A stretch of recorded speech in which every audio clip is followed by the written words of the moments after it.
Ya, partamos entonces. Entonces, sabemos un poco por qué estamos aquí, cuáles son nuestras motivaciones. Y acá es como una breve pasada por el contexto mundial, como qué es lo que está pasando y de qué manera se va acercando desde lo planetario hasta que ya estamos como en Santiago y en nuestros jardines. Por supuesto que estamos en este momento en un contexto tremendo de cambios en el planeta. Estos cambios se han dado a niveles de eras geológicas de miles de millones de años, pero lo que estamos empezando a ver hoy día es que en la historia del planeta se han dado diversas crisis de extinciones desde que existe la vida en el planeta, ¿cierto? Dentro de eso, el impacto humano se ha empezado a ver solamente en esta última etapa de la historia, ¿ya? Porque antiguamente los ciclos funcionaban principalmente por eventos o fenómenos de la naturaleza, cambios en la temperatura, cambios en la atmósfera, vulcanismo, etcétera, etcétera. Y lo que estamos empezando a ver es como una mayor relevancia del humano dentro de la manera en que el planeta va cambiando, la dinámica del planeta, su funcionamiento. Entonces, claramente lo que tenemos ahora en este contexto, que desde la revolución industrial aproximadamente, la contaminación o la emisión de gases de efecto invernadero empezó a ser vista como un signo de desarrollo, ¿ya? Entre más industria y más máquinas se generó más y más desarrollo y nos permitió también, de alguna manera, empezar a desarrollar diversos ámbitos y hacerlos como más eficientes, ¿ya? Mucho más trabajo en menos tiempo, pero nos fuimos dando cuenta algunas décadas después de que eso tenía un costo. Como todo sistema, ¿cierto? Cuando uno hace algo y lo hace mejor y lo hace más rápido, a veces se le olvida que esto suele tener como un pequeño costo, y en este caso el costo fue nuestra casa, finalmente, nuestro ecosistema, y lo empezamos recién a ver hace algunas décadas atrás. El exceso de contaminación, el exceso de emisiones de gases de efecto invernadero, principalmente el CO2, pero también el metano, por ejemplo, que está muy presente en la agricultura. El CO2 lo asociamos principalmente a la industria, a la generación de energía.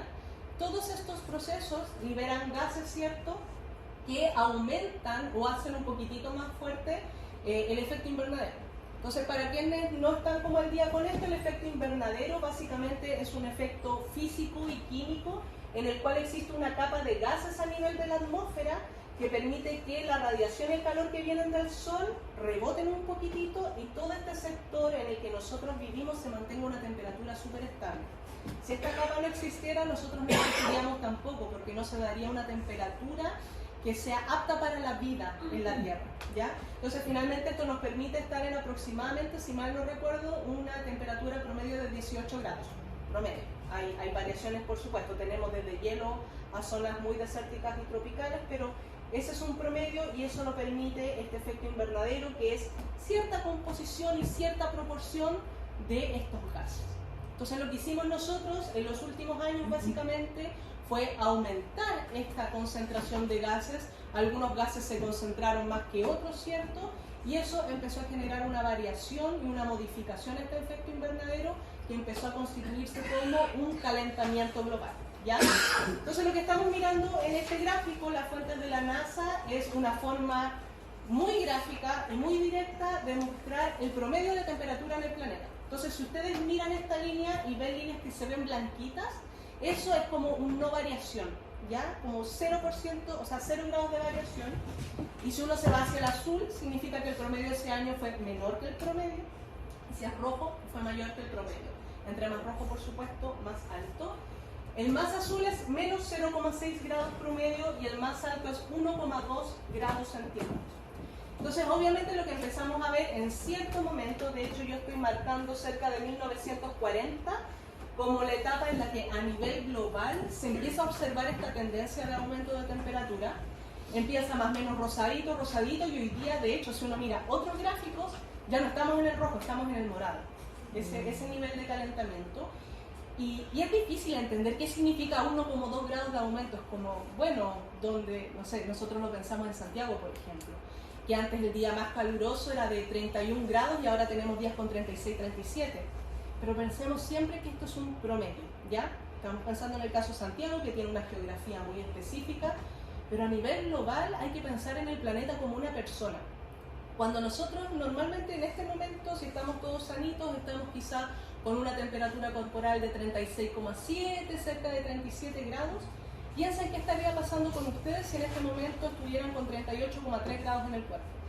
Varios de ustedes estarían delirando probablemente, tendrían problemas para regular el agua en el cuerpo, quizás su metabolismo empezaría a funcionar mal, quizás se enfermarían de la guata, qué sé yo. Todos esos efectos se pueden imitar en el planeta. Si aumenta la temperatura en el mar, la química del mar cambia. Si cambia la química, quizás los microorganismos cambian. Si esos microorganismos cambian, entonces en realidad los organismos ya no se las pueden comer. Y si pasa eso, hay algunos organismos que aumentan mucho y otros que disminuyen. Eso solo pensando en el océano. Pensemos que en el planeta pasan cosas súper similares cuando solamente tenemos un cambio de 1 grado promedio en el planeta. Es tremendo. Y cuando lo pensamos en Chile, esta es como este tremendo mapa blanco que vimos recién, se puede observar país a país. Entonces nosotros podemos sacar de esto, a partir de la misma base de datos, el caso de Chile, y observamos también este mismo patrón de calentamiento.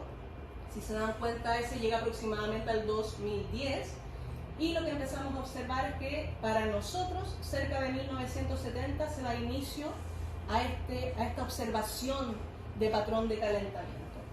Y de hecho lo más probable es que ustedes también piensen en su vida y digan, si miran hacia atrás, a su infancia, digan, pucha, en mi infancia yo iba al río, o había una sequía, o yo estaba cerca del huerto, los árboles eran más grandes, y uno se da cuenta mucho más claramente que en los últimos 15, 20 años todo cambió, ¿ya? La lluvia, los suelos, los sistemas. Y lamentablemente esa es la situación con la que nos estamos enfrentando hoy día. Este es nuestro escenario de trabajo.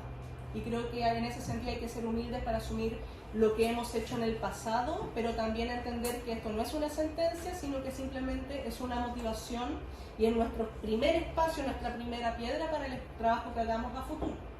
Entonces, simplemente para mostrar, esta es como una diapo bien triste que tiene hartas consecuencias, así que no me voy a detener mucho, pero solo para comentarles que a nivel global Chile no emite tanto gas de efecto invernadero, de hecho emite el 0,2%.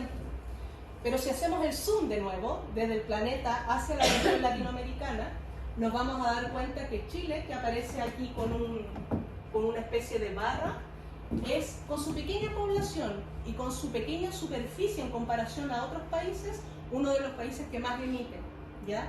Nosotros tenemos conductas o tenemos cambios en nuestros ecosistemas, es decir, nuestra industrialización, nuestra forma de desarrollo ha generado esta consecuencia. Y lamentablemente no ha sido gratuito para nosotros. Voy al tiro para allá. En este momento, en función de un informe que se realizó en la ONU con respecto al cambio climático, lo que hicieron fue evaluar vulnerabilidades en todo el mundo. Y Chile es uno de los países del mundo que está sujeto a más de esas vulnerabilidades. Se describieron 9, Chile tiene 7, ¿ya? Áreas costeras con baja altitud, esa es una zona de riesgo. Las zonas áridas y semiáridas, la zona de bosque, los territorios susceptibles a desastres naturales como las áreas costeras, por ejemplo, o pensando también aquí en la precordillera, zona que inclusive también a deslizamientos de tierra, la alta montaña, los ecosistemas montañosos, ya que estaba hablando de él, las áreas urbanas contaminadas y las economías que dependen altamente del clima, pensando en los sistemas forestales, los sistemas agrícolas, por ejemplo, ¿ya? Así que tenemos 7 de los 9 criterios de vulnerabilidad al cambio climático que describió la ONU. Es tremendo. Cuéntanos nomás. No, es que no había entendido el gráfico, ahora que usted lo explicó, ya me quedó claro. Sí. Las columnas están en proporción. Exactamente, es como que representa aquí las megatoneladas de carbono que se emiten. Entonces, por ejemplo, acá Chile, tenemos a Argentina acá vecino, que es tremendamente más grande, tiene mucha más población, pero emiten menos en general que nosotros. Yo creo que eso es súper importante, siempre uno tiene que corregir por cantidad de gente y por superficie. Y es un dato súper fuerte para pensar qué es lo que hemos estado haciendo ahora, ni siquiera como personas, como comunidad finalmente, ¿ya? Obviamente todos estos años nos han puesto en una situación súper vulnerable, tomando en cuenta la biodiversidad específicamente, nos hemos dado cuenta que las amenazas que existen a la biodiversidad, siendo el cambio climático una de ellas solamente, en general se describen más las invasiones biológicas, el cambio de uso de suelo, por ejemplo, el mismo cambio climático. Todos estos efectos en conjunto han generado vulnerabilidades en zonas específicas del planeta donde además hay una alta biodiversidad. Y no solamente que hay alta biodiversidad, que hay muchas especies distintas y que son muy notorias, simplemente es biodiversidad que uno no podría encontrar en otros lugares del mundo, ¿ya? y acá aparece Chile, y en Chile está descrito los ecosistemas de Chile central y los bosques templados del sur como un hotspot, un punto caliente o un punto vulnerable de biodiversidad. Siempre tenemos que tener también esa noción de frente. Zona tremendamente perturbada, muy amenazada en este momento, pero también una zona tremendamente rica, cuya biodiversidad tenemos que rescatar de alguna manera, ¿ya? Entonces... ¿Vascular qué significa? Vascular, plantas vasculares son plantas que tienen un sistema de conducción de agua y nutrientes. Por ejemplo, los no vasculares son helechos o los musgos, que son plantas como más primitivas.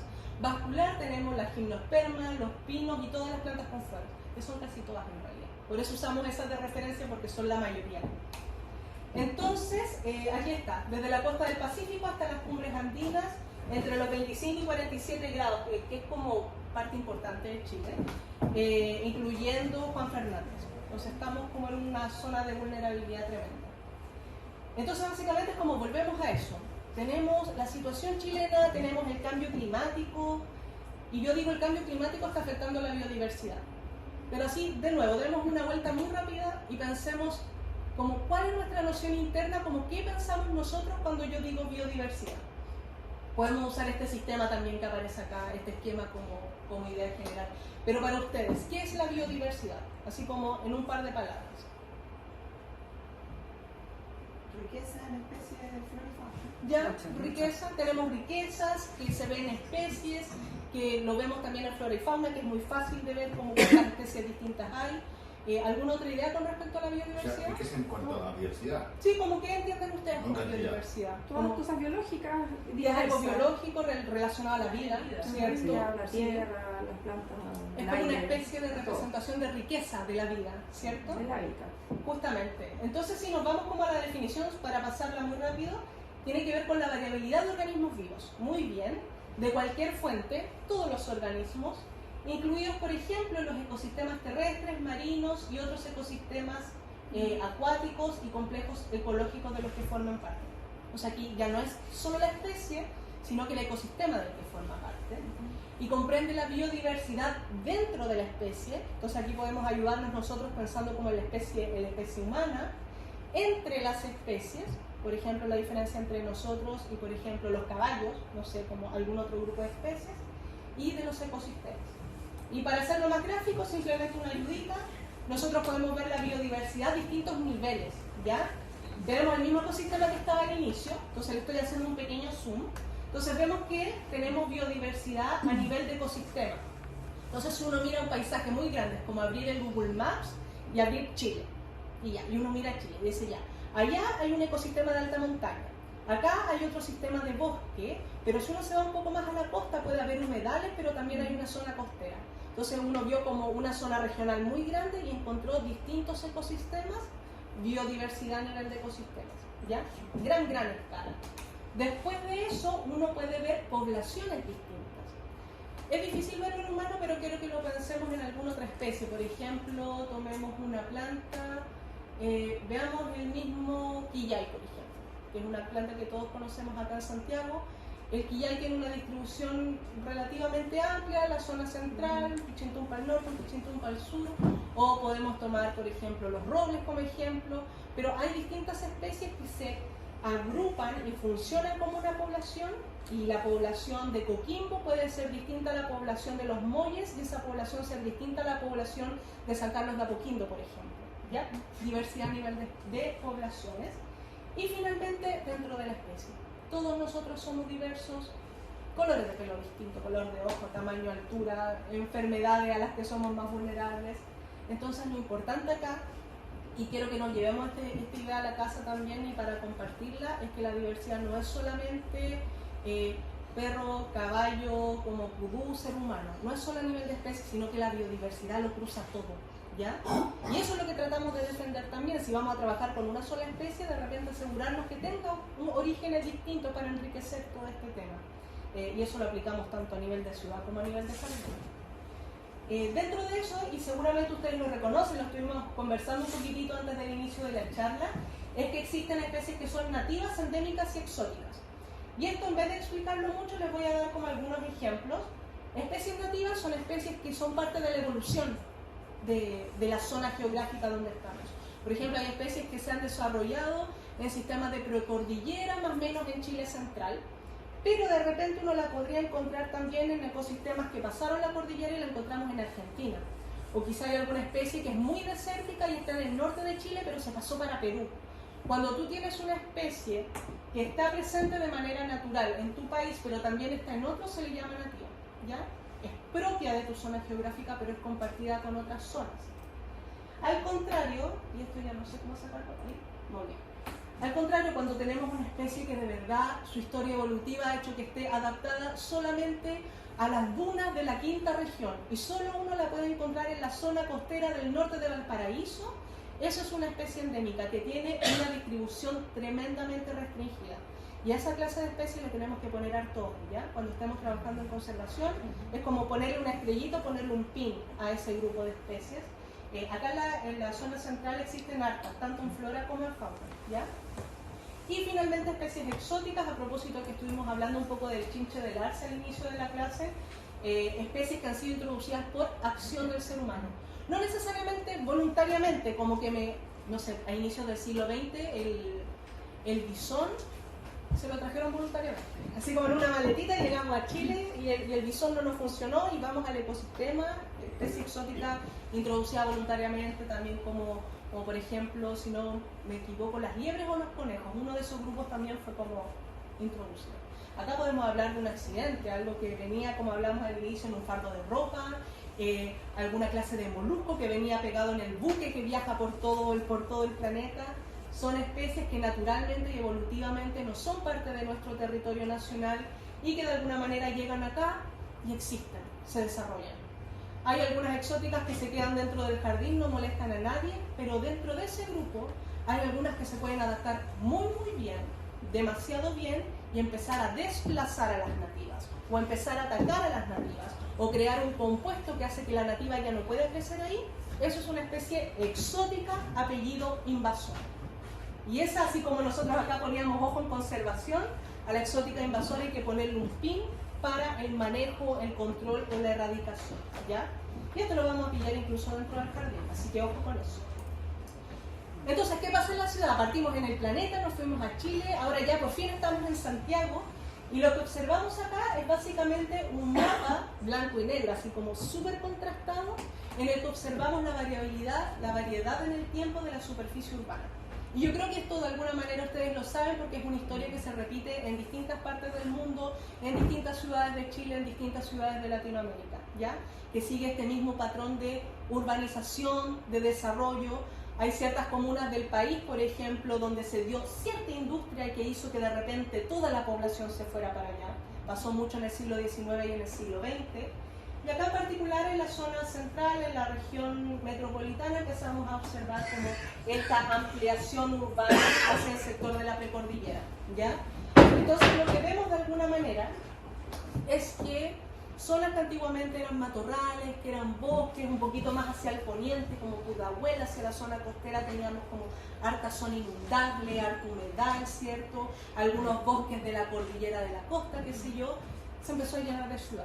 Y no necesariamente edificios, sino que simplemente casas, parcelas, bosques, hicimos un radier, pusimos pavimento, qué sé yo, empezamos a hacer caminos, empezamos a cambiar el propósito del suelo, cambiar el propósito del territorio y reconectarlo de maneras en que el tránsito es permanente, ¿ya? Ya nunca más lo dejamos tranquilo. Entonces son muchas cosas que cambian cuando uno cambia este territorio. Y es como también una noción que quiero que tengamos, como quizá uno no tiene una villa, una población ahí, pero ya pasa un camino y la dinámica cambia, ¿ya? Entonces, pensemos de nuevo en nuestro Santiago totalmente conectado, urbanizado, moderno, permanentemente en extensión. Y lo que observamos acá es una presentación, un proyecto que me gustaría que le pongan ojo también, me gusta mucho en concepto y en recurso, que es GEF, está chiquitito acá, pero se llama GEF, GEF de Corredores Biológicos de Montaña, que es un proyecto que se hizo acá en Chile con apoyo del Ministerio del Medio Ambiente, un grupo de científicos con financiamiento internacional, que abordaba mucho como qué estaba pasando con los ecosistemas de montaña y generaron un montón de información y material que no es muy útil hoy día. Y lo que se muestra acá, este mapa es parte de una presentación que hicieron ellos, las pueden ir buscando en YouTube, también en su misma página web. Habla un poco de los corredores biológicos. Y el corredor biológico es simplemente una superficie que no está tan perturbada, que tiene un tamaño bastante grande y que permite que haya tránsito de las especies. Yo les hablaba que las especies nativas, por ejemplo, las endémicas, necesitan un espacio para desarrollarse, para distribuirse. Lo que observamos acá es como sector más cordillera de la costa, perdón, nos acercamos hacia el valle y acá hay como una zona blanca, ¿cierto? Y acá, después de esta zona en blanco, volvemos a avanzar hacia la precordillera y la cordillera. Y es claro, nosotros somos como un gris dentro del territorio regional en esta zona central. Incluso acá lo podemos ver de otra manera, este es del GEF de Montañas también, este es de un manual que se llama Manual de Educación Ambiental de la Biodiversidad en la Zona Central, como algo así, pero lo buscan por Manual de Educación Ambiental. Y me encanta este mapa porque de hecho lo pusieron gris, como no puede ser más obvio que esto es una zona gris, pero todos esos puntitos que lamentablemente ustedes ven como puntos negros son perfiles de especies.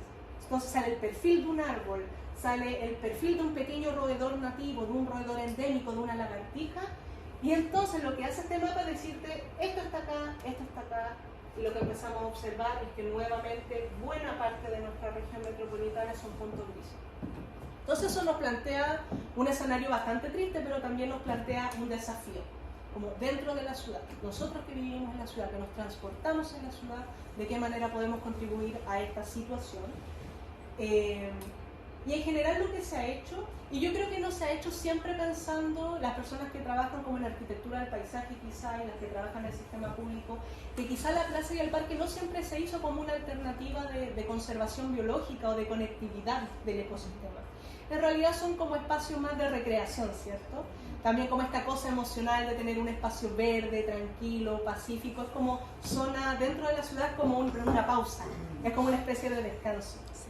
Puede ser una plaza pequeña dentro de nuestra villa, de nuestro barrio, hasta plazas un poquitito más grandes con conceptos un poco más diferentes. Pero lo que observamos acá, este es un estudio que publicamos el año pasado que hace una evaluación de las áreas verdes que hay dentro de Santiago. Y si se dan cuenta, todo lo verde es área verde pensando en plaza, en algún cerro que sea parque, y también como plaza grande y plaza pequeña. Entonces, muy rápidamente, ¿qué observamos en este mapa? El oriente está más verde. El oriente está más verde, sí, tenemos algunos aportes acá geográficos, por supuesto, pero en general acá, en el sector oriente de la región metropolitana, existe una mucho mayor proporción o porcentaje de parques urbanos y plazas por persona, ¿ya? La superficie es mucho mayor. Y eso se repite como principalmente en todo el sector nororiente, porque hacia el suroriente lo que ocurre más es que hay precordillera y cerro, como que hay harta zona más natural que plaza, que inversión en plaza.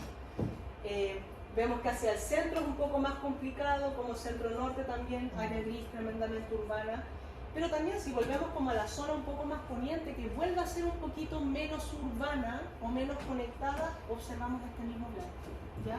Tenemos no solamente falta de espacio verde, sino que tenemos fragmentación, o sea, como pensemos si nosotros fuésemos un ave. Somos una especie de ave nativa que necesita alimentarse, refugiarse, y vivo acá, en una plaza. ¿Cómo me muevo? Todo es un permanente peligro, ¿ya? Moverse como 7 cuadras más allá es como un tema, que está la luz, que está la casa, que pasó el camión, que nace ruido. Entonces se convierte en algo desafiante y estresante.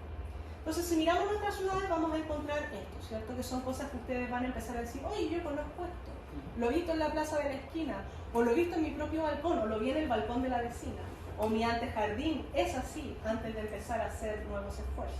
Estas son como zonas que no necesariamente son plazas y parques, pero normalmente son sitios eriazos, que a veces están también como, que se los administran las mismas municipalidades. Entonces, ¿qué tienen en común estos espacios? Rápidamente.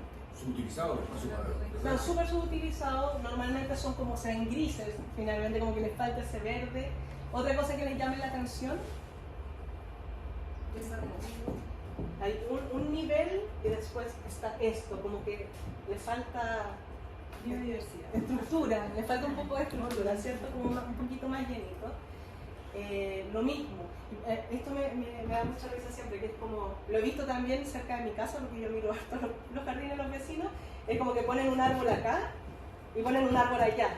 Y es flaquito y chiquitito, es como con la esperanza de que en 25 años más tengamos 2 árboles grandes. Entonces como que me da risa, como acá y para allá, así como a ver cómo funciona. Es como con esperanza en el futuro, optimista, me gusta. Y podemos encontrar muchos ejemplos más realmente. Aquí hay distintos ejemplos de distintas zonas, sacando fotos como en la ciudad. Entonces la pregunta que nos hacemos es, ¿se integra esto que acabamos de ver? O sea, ¿se integra este tipo de ecosistemas con lo que acabamos de ver? Aquí esto es simplemente imágenes de la precordillera de la zona central. Consulta. Diga. Perdón, esa planta que está en la foto izquierda superior. ¿Esta? ¿El chagual? En Uruguay se llama carabotá eso. ¿Esta de acá, el chagual? ¿O no? ¿O me O equivoco? sea, tiene espinas en la hoja. Sí, esta es una Esa sale puya. flor. Sí. Una puya. ¿Cómo se Una llama eso? puya. Sí, una se llama puya. O La el nombre familia común es Romelia. chagual. La Romelia, sí. Es carabotá, decimos de guaraní. Es preciosa. Y se parece mucho a muchas otras en forma, solo en forma se parece a muchas especies que encontramos en Sudamérica. ¿Esa Sí. la flor blanca o no? Esta da flor, Verde. de distintos colores, Como pero hay una amarilla. como una azulosa media moradita, hay una amarilla que es muy típica, y mi favorita que es la que tiene una flor un poco turquesa, como de un color celeste verdoso. Precioso, precioso. Pero estas son especies que están presentes de forma natural. De hecho, lo divertido es que acá estamos mirando como una ladera norte, que es una ladera tremendamente expuesta al sol. Orientación norte, normalmente pedregosa, ese suelo es súper difícil y aquí está. Y son hermosas. Entonces aquí nadie le echó mulch, ni nadie le echó compost. Es como son plantas súper resistentes y que nos indican de alguna manera que uno no tiene que darle tanto a una planta nativa que tiene una historia evolutiva en la zona central para hacerse presente en la ciudad. ¿Ya? Y aquí por supuesto acá tenemos como el otro lado, que es como más el valle y también la ladera más de tipo sur, donde encontramos ya arbustitos un poco más grandes, un poco más gorditos, qué sé yo, y empezamos a ver árboles también. Y vemos una falta de consistencia tremenda en el área más expuesta, en el área más pública con respecto a esto. Entonces finalmente tenemos esta situación y decimos, chuta, como qué podemos hacer, porque en realidad los recursos, el nivel de trabajo, el mismo nivel de tránsito en las plazas, por ejemplo, el objetivo de las plazas, la seguridad de las plazas, nos imponen una serie tremenda de limitaciones. Yo en algún momento trabajé en un proyecto de carretera. Ustedes ven que cuando van en la carretera hay como rotondas que son verdes, y alguna vez propusimos especies nativas que sí, y nos dijeron no, porque existe un manual, un reglamento de carretera que dice que no puede tener árboles, que tiene que ser cubierta verde pero baja, porque puede afectar la visibilidad, puede generar accidentes, qué sé yo. Y yo me imagino que en áreas públicas también uno no puede tener tanta estructura, tanto verde, porque problemas de seguridad, etcétera, etcétera, ¿ya? Iluminación, qué sé yo. Entonces tenemos como estos sistemas que pueden ser mejorables. Yo sé que muchas municipalidades lo están abordando de manera como muy dedicada, y eso es súper bueno, pero tenemos este otro sistema. Este es otro trabajo, este es un poquitito más antiguo, es un artículo que dirigió la que hoy día es Serenia de Medio Ambiente, Sonia Reyes, que trabaja en ecología urbana también, e hicieron un mapeo de dónde están los jardines privados en la región metropolitana. Entonces, magia. ¿Qué pasa si tomamos esto y todos empezamos a hacer acción dentro de nuestras casas? El corredor se podría completar. Entonces nos damos cuenta que claramente el espacio público es un sector que necesita trabajo, que necesita orientación, y es un sector que está permanentemente en desarrollo. Pero qué buen momento, y todo momento es un buen momento para hacernos cargo del espacio privado. Entonces por eso, y de allí nace finalmente lo que estamos presentando hoy en día. Entonces, ¿de qué manera podemos aportar desde nuestros jardines? ¿Ya? Seguramente ustedes tienen jardines de distintas variedades, de distintos tamaños, quizá tienen un balcón, quizá tienen una esquina completa, pero todo espacio es un espacio para desarrollar y para promover la biodiversidad, ¿ya? Acá estamos viendo solamente un ejemplo. De hecho, este jardín lo diseñó Constanza, mi compañera de la charla del día de hoy, y fue también revisado por nuestro equipo, que es un jardín que tiene los principios que les voy a estar presentando hoy día, que son de la certificación de jardines por la biodiversidad, que es el programa que se está aplicando de manera piloto hoy en día en Vitacura. Esperamos en el futuro poder conversar y aplicarlo en muchas más comunas, porque este mismo diagnóstico de falta de conectividad tiene que ver con el desarrollo para todos. Esto es educar, esto es acompañar y esto es desarrollar finalmente. ¿ya? Así que acá tenemos el programa Jardines por la Biodiversidad, y lo que tenemos acá es que es un sistema de certificación para jardines privados que incluye su jardín interno y su antejardín. Si usted vive en un edificio, ningún problema, tenemos un sistema de certificación para sus balcones también. Hemos visto balcones de 4 metros cuadrados y hemos visto balcones de 50 metros cuadrados, aplica para todos los balcones también, ¿ya? Todo espacio que tengan ustedes que pueda tener un sistema que promueva la biodiversidad puede entrar en esta certificación. Y por supuesto tenemos principios o tenemos dimensiones. Ya los vamos a ir tratando, así que no se preocupen si no ven también. Tenemos principio número 1, jardín sin tóxicos. Segundo, mantener el suelo sano. 3, incorporar flora nativa. 4, crear hábitats para la fauna nativa. 5, que lo estuvimos hablando al inicio también, hacer uso eficiente del agua, que tiene que ver con la eficiencia hídrica en contexto de sequía. Y finalmente la creación de un huerto agroecológico, ¿ya? Entonces ya partimos, tenemos 6 dimensiones, y esas 6 dimensiones nosotros las aplicamos, las evaluamos y los acompañamos en este proceso de certificación para convertir jardines que pueden verse como esto o verse distinto a esto, o que su jardín está aquí arriba, en un jardín que promueve la biodiversidad, ¿ya? Entonces, en esta última parte de la presentación simplemente voy a ir pasando por las 6 dimensiones. Les comento que la certificación tiene 30 prácticas de evaluación, ¿ya? Para las personas que viven en Vitacura y todavía no son parte de la certificación, los invitamos a inscribirse. Les voy a comentar al final cómo funciona, pero básicamente es una certificación que cuenta con una visita en la que se evalúan 30 prácticas, ¿ya? Yo les voy a comentar solamente algunas y les voy a decir a qué dimensión corresponden. La primera y la más importante es que no podemos tener biodiversidad en nuestro jardín y pensemos. Biodiversidad es todo. Es hongo, microorganismo, escarabajo, lombriz, planta, ave, lagartija, todo. No podemos tener un jardín biodiverso si tenemos pesticidas o compuestos sintéticos en nuestro jardín. Fungicida, molusquicida, plaguicida, idas. O sea que NPK ni hablar. Fertilizantes sintéticos idealmente no. Más que nada para ir haciendo una transición hacia sistemas un poquitito más agroecológicos de mantención de jardín. Sí. Entonces acá lo que pedimos principalmente en la visita, y es el punto número 1, y de hecho este punto es tan importante para promover la biodiversidad, que es el elemento, la práctica de la certificación, si es la número 1, pero que si no cumplen en este punto no pueden certificarse. Pueden tener un 95% de cumplimiento, pero si están aplicando, no sé, si su jardinero, por ejemplo, un jardinero que lo visita, está como aplicando fungicida o está... no pueden certificarse. Así que de verdad, ese es el nivel de importancia que le estamos dando a este principio, no porque queramos simplemente eliminarlos, porque también tenemos la noción, tenemos como el conocimiento de que existen opciones. Esto tampoco es como dejar de aplicar o morir, ¿ya? Así que existen distintas opciones, y esas opciones se conversan también en las visitas y en realidad se van desarrollando en el camino. Dale.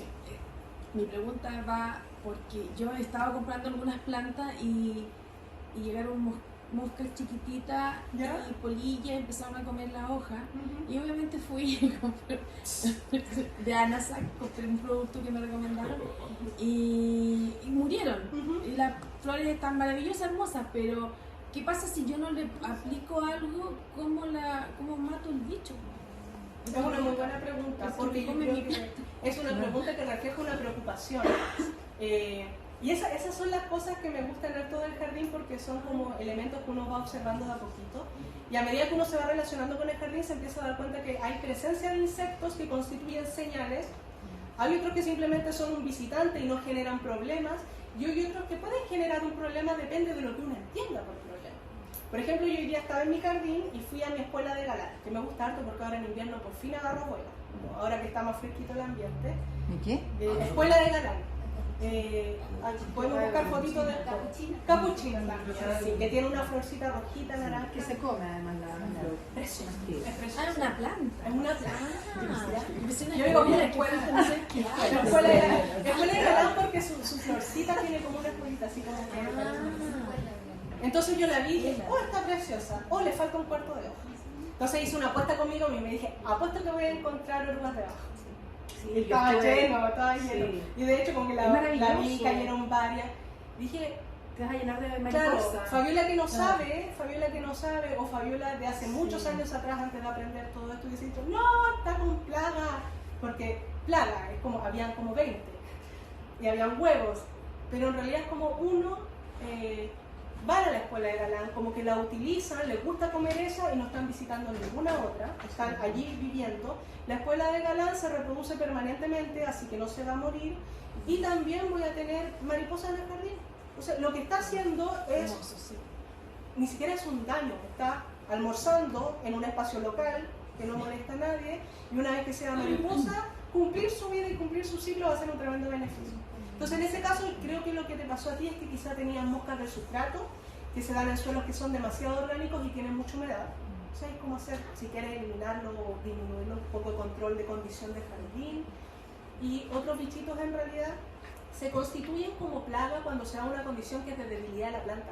Entonces tú en vez de matar el bicho simplemente ayudas a la planta a fortalecerse con manejo de suelo y aplicación de humus, por ejemplo. O a cambiar la especie también. También quizás esa especie no funciona ahí porque recibe tan poca luz que en realidad no se desarrolla bien, no se fortalece y ataca a la plaga. ¿Ya? Así que eso, para tener ojo. Cuando tienes caracoles, como plagas, Nuevamente, como que es difícil pensar, bueno, acá hay imagen también de Póntale a comerla. es difícil, claro, no, yo hago control manual. Cuando encuentro mucho, simplemente los muevo. siento. Es como- Caracoles en la noche, salen en la noche. Sí. Eso yo creo que el caracol es como el caracol y la babosa, una de las más complejas de manejar. Todas las hojas así colgadas. Si a alguien se le ocurre como una buena estrategia, le diría, yo conozco, dejémonos para el final, pero guardemos esa pregunta, porque nos falta poquito, pero guardemos esa pregunta del caracol. Usted tiene una pregunta. En la agricultura orgánica, tú puedes usar el cobre, que es un producto natural, puedes hacer el azufre. ¿Ah? No, porque ya es fertilizante, puedes usar el jabón Potásico. para el control de la... Sí, está con el cobre aquí también lo puedes Sí, usar. en la certificación se permite, por ejemplo, en general biopreparados, humus, todo lo que tiene que ver con un origen que imita la naturaleza, sí se utiliza. Lo que evitamos son productos de origen sintético que se constituyen como elementos tóxicos para el jardín. ¿Ya? Así que ese es el punto número uno, esa es como la base. Pero no se preocupen, para los que son de Vitacura y se inscriben en el programa, la visita es una asesoría. Se les acompaña, se responden todas las preguntas también. La segunda, para ir avanzando, el suelo sano, fértil y cubierto. Lo que buscamos en el suelo principalmente es promover la biodiversidad del suelo, todo lo que pasa de aquí para abajo, ayudar a que ese suelo permita un buen espacio para que crezcan las plantas, tanto como sistema para las raíces como nutrientes, y además de eso que permita la presencia de lo que vemos acá, distintos organismos. Y ahí también tiene que ver un poco con el perderle el miedo a la presencia de organismos en el jardín. Uno de los elementos más importantes, y yo creo que uno de los más fáciles de cumplir, por eso lo puse, tiene que ver con cubrir el suelo desnudo. ¿Ya? Un suelo desprovisto de todo, un suelo desnudo, se seca más rápido, se compacta más rápido y es súper difícil, incluso para una planta que aparece en cualquier lugar, es re difícil germinar ahí. ¿Ya? Entonces lo que promovemos acá, y es algo re fácil de cumplir, es cubra toda la superficie de suelo desnudo con plantas, con mulch, con algún elemento de origen biológico que lo cubra. Cubrirlo mejora la temperatura en ese espacio. Permite que el riego dure más tiempo. Ofrece que las raíces no se te quemen en verano, es terrible eso también. Como cuando hace calor se te queman las raíces. Y promueve también que crezcan hartos microorganismos. En esta época estamos con los jarascas. Tomen los jarascas y llévensela al jardín, no la boten a la basura. Son cosas súper fáciles de hacer. Ojalá que tú te refieras a la hoja. La hoja que cayó de los árboles. Sí. Yo lo apunto todo, ahí tengo clientes que me dicen, no, hay que botarla, es muy, es que ¿cómo? Es el mejor, es el oro del jardín. Y es gratis, y es gratis. Yo ando así como la señora recogiendo caras que me la llevo a mi huerta, así que de verdad, La aprobado. cultura es una cosa cultural. Y eso Sí, sirve, pero eso son- sirve, por se ejemplo, puede. esos pedacitos de como de corteza de árbol. También. Eso es mulch, finalmente. Mulch. Es algún compuesto que cubre el suelo, puede ser origen madera. Miren los jarascas que hay afuera. Si miran para afuera, eso está cubierto de hojarasca.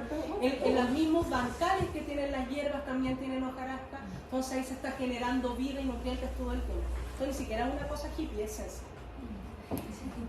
Después de eso, el segundo principio tiene que ver con la flora nativa. Es un principio bastante obvio, pero un poco difícil de aplicar porque lo saben las personas que trabajan más en ecología, arquitectura del paisaje. No ha sido fácil ir trayendo el comercio de plantas nativas a la zona central.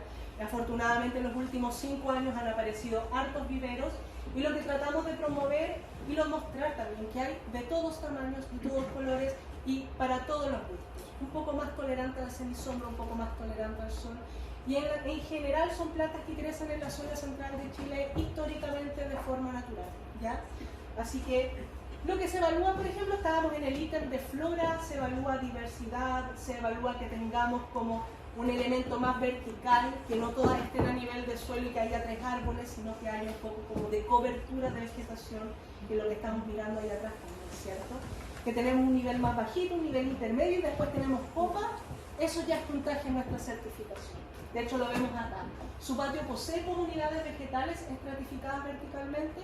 Suena difícil, pero es comunidad, varias especies de flora, estratificadas verticalmente. Y nosotros vamos al jardín y miramos si existe un sistema así en el que uno tiene todos los niveles, va sacando puntaje también. Porque esto no es solamente lindo, esto no es solamente verde, esto también es modificación de microclima, es también promover la presencia de fauna, ¿ya? Aquí no estamos solamente como aislados, todo conversa y eso es lo bonito de esta certificación. Elemento desafiante en muchas casas que es importante revisar y conversar dentro de la familia, el tema de reducir la superficie de pasto que hay en los jardines. Vimos acá que ya es un cambio de paradigma, ¿cierto? Lo estamos haciendo de a poquito. Normalmente las familias nos comentan que se debe a los hijos, como que tratan de proveer un espacio de juego para los hijos, pero me acuerdo que una visita me dijeron, pero ya vamos para allá, cuando los niños crezcan un poquito bajamos. Pero hay muchas familias que solitas también que se han dado cuenta que el pasto se seca, como que de verdad ya no es compatible con este sistema y en realidad, en este caso, estaba seco y no hay para regar estos pastos. Estas visitas las hicimos en enero. ¿Por qué se podría hacer el cambio? Hay distintos tipos. Ya, de hecho, sí, uno puede aplicar alguna clase de cubierta en el suelo. Hay gente que lo cambió por huerto, hay gente que simplemente le aplicó mulch, hay gente que empezó a plantar algunas especies de cubresuelo. No todos los cubresuelos son plantas de alto tránsito, hay que tener ojo con eso, no necesariamente un reemplazante del pasto. Pero lo que buscamos claramente es convertir algo, esto, en un suelo que permita la vida, que permita la filtración de agua sin tener que pasar ahí. ¿Ya? O sea, Yo quiero hacer una pregunta con respecto a eso. Yo estuve haciendo unos proyectos donde certificaban antes LEED. Algunos edificios me tocó hacer un jardín. Certificación LEED. Una certificación que existió hace un tiempo atrás. De hecho, yo hice un jardín para el Banco Itaú. ¿Ya? Entonces podíamos ocupar. Había una certificación. Yo no sé si están en esos cursos el día de hoy. Y ganamos ese concurso con un socio con el que hicimos este proyecto, que podíamos poner cierta cantidad de gravilla, que fuera permeable, de pasto, pero siempre yo me hice la pregunta, que no lograba realmente responderme, porque también mucha gente cambia de gravilla, pero la gravilla igual genera un calentamiento, se mantiene o sea, frío abajo, pero por arriba igual se calienta, entonces eso también genera más calor. Es como el... Entonces uno dice, claro, cambia el pasto por la gravilla, que el pasto lo mantenéis húmedo, pero también tenéis un efecto como invernadero con este... Entonces, yo creo que hay harta opinión al respecto, porque estaba pensando que si es diseñar un jardín de uso más bien natural, claro, como esa no sería la mejor opción. Pero claro, quizá en ese espacio necesitaban tránsito, sí, o necesitaban visual, tiene que ver con el objetivo.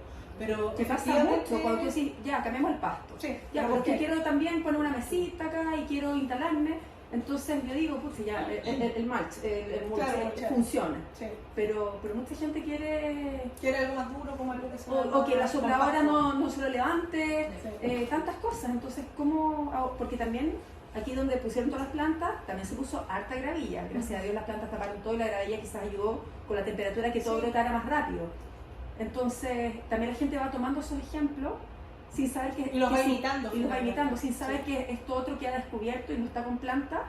Entonces, ahí es el... De hecho, pues estoy en pasto, pero claro, lo que tratamos de hacer nosotros siempre es que sea cubierta vegetal viva. Súper. Después, segundo, mulch, como que es lo que tratamos, es la fuerza de la recomendación. Sí. Ojalá planta, ojalá mulch, y ya después, si tiene otro objetivo el espacio, ya es como en realidad que filtre. Es como ya lo último. Sí. De hecho, vamos a ir para allá en agua. Porque como en suelo filtrante. esto era el lead, con todo lo que se había escrito, era que filtrara, que eso era Eso. importante, que no quedara impermeable. Exactamente, sí. Es que es importante y lo tenemos en la certificación también. Solo por tiempo, chicos, voy a avanzar con todas las prácticas y conversemos al final. ¿Les tinca? Sí, Ya. Entonces, cuarto de 6, fauna. Y fauna no es introducir fauna, sino que simplemente crear el hábitat para que la fauna esté. Ya cumplir con el 1 nos promueve que llegue mucha microfauna, insectos normalmente, que no son malos en general. De hecho, acá hay como mosquitas, abejitas, qué sé yo, aparecen insectos, lombrices, reptiles, aves, hormigas, polillas, mariposas, incluso murciélagos en algunos lugares. Todos parte del ecosistema, todos nativos, y no es que tengan un servicio para nosotros, como él cumple la función de polinización, ellos viven, ellos son. Entonces lo que nosotros estamos proveyendo es como un hábitat, ¿ya? Punto número 1 que se habla en la certificación con respecto a eso, el control de las mascotas. Si alguien tiene casos o preguntas lo podemos hablar al final. Pero tiene que ver principalmente con cumplir la ley y la normativa comunal con respecto a las mascotas, esterilización, registro, control. Y además de eso, nosotros solicitamos que estén idealmente restringidos a un lugar específico de la casa. Gatos, por ejemplo, indoor, perros que estén solo en el antejardín o en el jardín posterior, o que tengan su rejita, qué sé yo, para evitar el tránsito libre en zonas donde estamos tratando de promover la biodiversidad, porque si no se genera algo que se llama trampa ecológica. Una trampa ecológica es promover que lleguen las aves, por ejemplo, y que en la casita de al lado haya un gato libre. Entonces, idealmente uno no debería promover la trampa ecológica. Entonces, por eso, punto número 1 de fauna, antes de poner la primera planta, es tener ojo con nuestras mascotas y de qué manera transitan en el jardín. Si nosotros logramos eso, avanzamos con fauna y empezamos a promover tipos de hábitat. Si hablamos de reptiles, por ejemplo, si hablamos de invertebrados, si hablamos como de pequeños insectos, lo que podemos hacer es promover hábitat generando pequeñas pircas, que son uniones de piedrecitas en el jardín. También podemos poner material vegetal como ramas, que permiten que lleguen varios insectos acá a nidificar, pueden llegar incluso reptiles, lagartijas. Y además de eso, tener alguna clase de bebedero afuera, al que le vayan cambiando el agua, porque en verano ustedes se van a dar cuenta de inmediato la cantidad de insectos y aves que llegan al centro. ¿Ya? Es un relajo, es un descanso. Son sitios de visita, descanso, refugio, hábitat, espacio de nidificación. Lo es todo. ¿Ya? Ustedes están dando como un plus a la presencia de vegetación. Y esto en particular también es un extra que está relacionado con el ave. Nidificación particularmente de aves que hacen nidos en cavidades como el chertán. Entonces también se evalúa la presencia de cajas anideras. Acá simplemente para mostrarles, esta era una casa que tenía como una especie de árbol, era relativamente alto y entre medio ya tenía un nido tremendo. Entonces, de nuevo, simplemente tener la vegetación o el sistema más bien poco perturbado ya promueve esto, pero estos son ayuditas. Y 5 de 6, uso eficiente del agua, ¿cierto? Estamos en contexto de megasequía, tenemos prácticas de agua dentro de la certificación, y lo que buscamos acá, ¿qué porcentaje de la superficie de tu jardín es pavimento no filtrante? Tratamos que sea poquito, ¿ya? Entonces hablábamos recién de este tema, que si tengo una zona que no utilizo, idealmente que tenga vegetación. Si no tiene vegetación, ojalá que tenga algo de mulch, aquí hay mulch, y en el peor de los casos, si en realidad quiere, como que no quiere cumplir alguna de estas opciones, en el peor de los casos que sea filtrante. Filtrante, si cae agüita, si llega agüita por la canaleta, qué sé yo, que no escurra la calle, no queremos perder ese recurso, sino que infiltre el suelo de su jardín, porque va a ayudar a la vida que hay en el suelo y a la vegetación que potencialmente puede crecer ahí. Y esto nosotros lo evaluamos como porcentaje del total del jardín. ¿Cuánto de su jardín es filtrante? Ese de ahí no es filtrante. Sí. Este no sería filtrante, porque Ya. este tiene que cumplir entre menos. Eso no es filtrante. Entonces, medimos todo su jardín, vemos que superficie filtrante es el, no sé, 10%, no hay puntaje, es muy bajo. Entonces, perdón, que sea no filtrante tiene que ser ojalá abajo. Entonces, si fuese no filtrante un 10% andamos bien. No filtrante 90% andamos mal. Sí. Todos los porcentajes de logro están en la certificación, ¿ya? De hecho, acá tenemos otro que tiene que ver con el riego tecnificado. Sabemos que esto es una inversión, no todos lo pueden hacer, pero también se da puntaje por usar mangueras para el riego que tengan alguna clase de comando, ¿ya? Que no sea como un chorro directo al agua, que no sea este impacto fuerte sobre el agua, de que hay un manejo de presión y también de suministro, Estas son cosas relativamente sencillas, ¿ya? En la asesoría o en la visita la conversamos en más detalle sobre cómo manejarlas, pero esto da muy tarde, ¿ya? Después de eso, simplemente estrategias de reutilización de agua, por ejemplo, manejar la canaleta, que ojalá llegue al jardín, que dentro de la casa reutilicen el agua, todas estas cosas que son sumamente sencillas de ir manejando dentro del hogar, también constituyen puntaje dentro de la certificación. Y finalmente lo que hablábamos, la gran motivación de algunas personas y a veces el corazón de nuestros jardines, la agroecología y el huerto, ¿ya?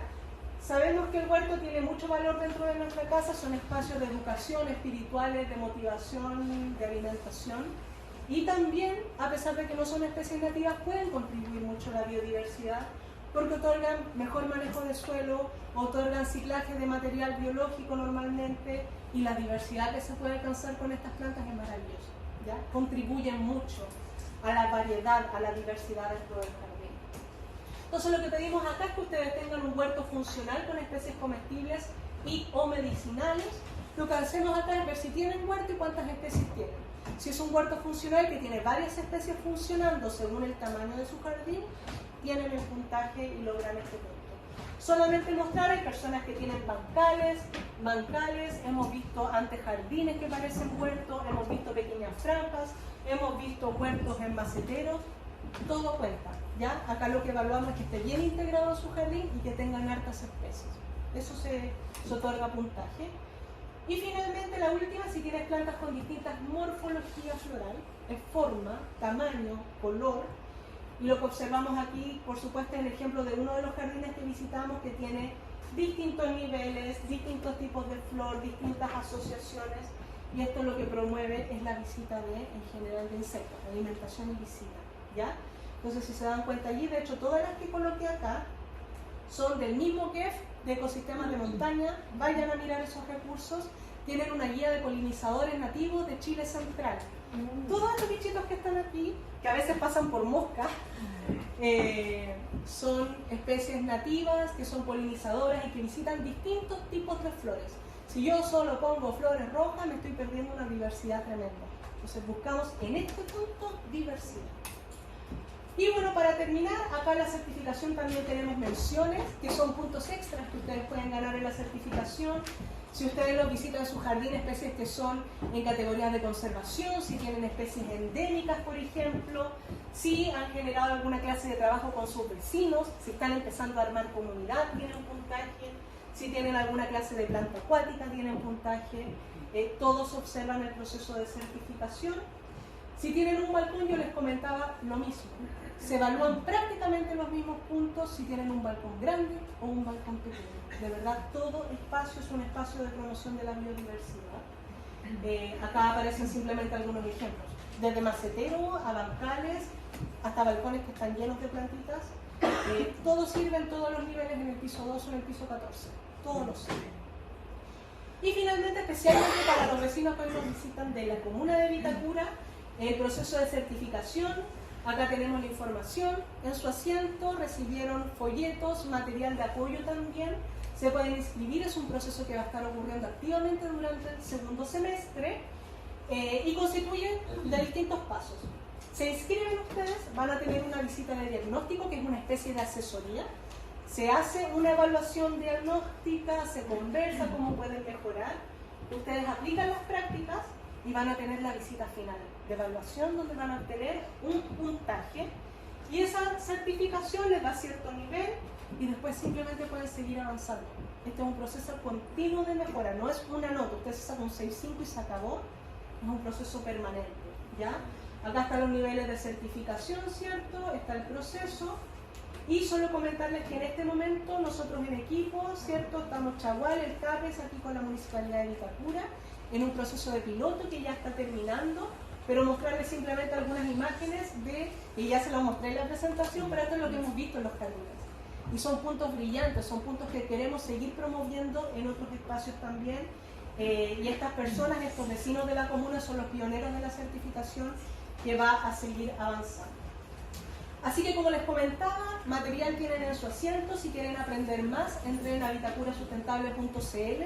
Acá en la pestaña de Jardines Biodiversos van a encontrar toda la información que necesiten con respecto a la certificación de jardines por la biodiversidad. Aparece todo el material, toda la información.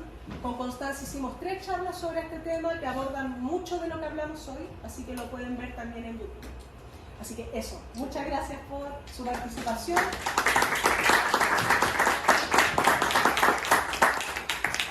Me imagino que estamos un poco en la hora. Sí, estamos un poco en la hora, así que vamos a recibir ahora todas las preguntas que tengan, pero comentarles que el material que ustedes tienen, en este código QR que encuentran aquí, van a llegar a esta parte de nuestra página web. Ahí hay un montón de información. Si ustedes ven cada uno de estos 6 pilares, es como un mundo, el suelo es un mundo, y la idea es que vayamos interiorizando en cada uno de esos pilares que promueve la certificación. Y para empezar a interiorizarse en qué son estas 30 prácticas que involucra la certificación, tienen este papel, ¿ya? Y si no, también lo pueden descargar en la página web, donde van a ir viendo punto por punto si ustedes están cumpliendo con estas prácticas, más o menos qué nivel, qué tienen que ir fortaleciendo para poder alcanzar como un lugar en esta certificación. Siempre el juicio de que la idea es que se involucren, se hagan parte, que cada día seamos más, porque acá no hay ni una verdad absoluta, es justamente todos aprendemos de lo que cada uno trae a estas instancias, desde su aprendizaje, en su jardín, en lo que ha visto, en cómo te relacionas con la biodiversidad, etc. Entonces, dejarlos súper invitados a que nos hablen con nosotros. El correo de este programa es jardines.biodiversos@vitacura.cl. Lo van a encontrar ahí dentro de la información también, ¿ya? Así que eso, ahora... Yo quería comentar también que la razón de por qué nace este programa tiene harto que ver con lo que dijo la Fabi al inicio, que nos empezamos a dar cuenta